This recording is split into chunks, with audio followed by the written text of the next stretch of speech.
The Battle of Pelekanon, also known by its Latinized form Battle of Pelecanum, occurred on June 10–11, 1329 between an expeditionary force by the Byzantines led by Andronicus III and an Ottoman army led by Orhan I. The Byzantine army was defeated, with no further attempt made at relieving the cities in Anatolia under Ottoman siege.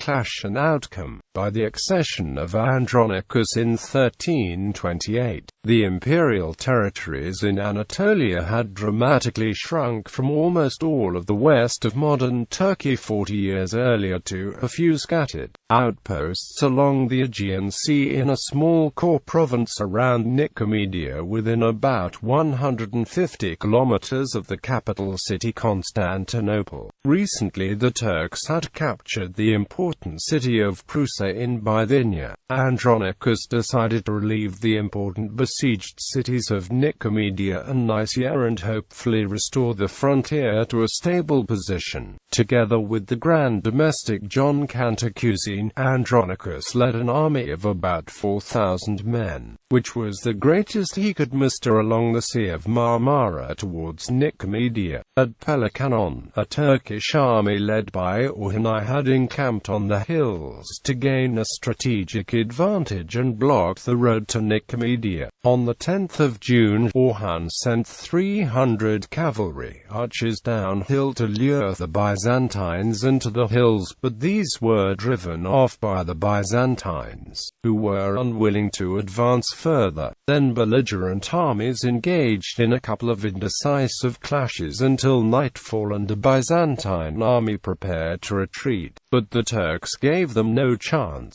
Both Andronicus and Cantacuzene were lightly wounded, while rumors spread that the emperor had either been killed or mortally wounded, resulting in panic. Eventually the retreat turned into a rout with heavy casualties on the Byzantine side. Cantacuzene led the remaining Byzantine soldiers back to Constantinople by sea. Consequences. The Battle of Pelekanon was the first engagement in which a Byzantine emperor encountered an Ottoman bey. The battle's moral effect was more important than the battle itself. The heavy-armed and disciplined Greeks had fled before the light-armed and irregular Turks. The spirit of the Greek emperor and of the Greek nation was broken. A campaign of restoration was aborted. Never again did the Byzantine army attempt to regain territory in Asia. The former imperial capitals of Nicomedia and Nicaea were not relieved, and the maintenance of imperial control across the Bosphorus was no longer tenable. The Ottomans conquered Nicaea in 1331 and Nicomedia in 1337, thus building up a strong base from which they eventually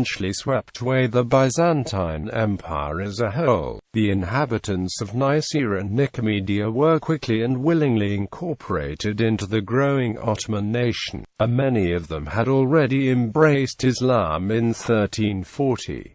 With the capture of these cities and the annexation of the Beylik of Karazi in 1336, the Ottomans had completed the conquest of Bithynia and the northwestern corner of Anatolia.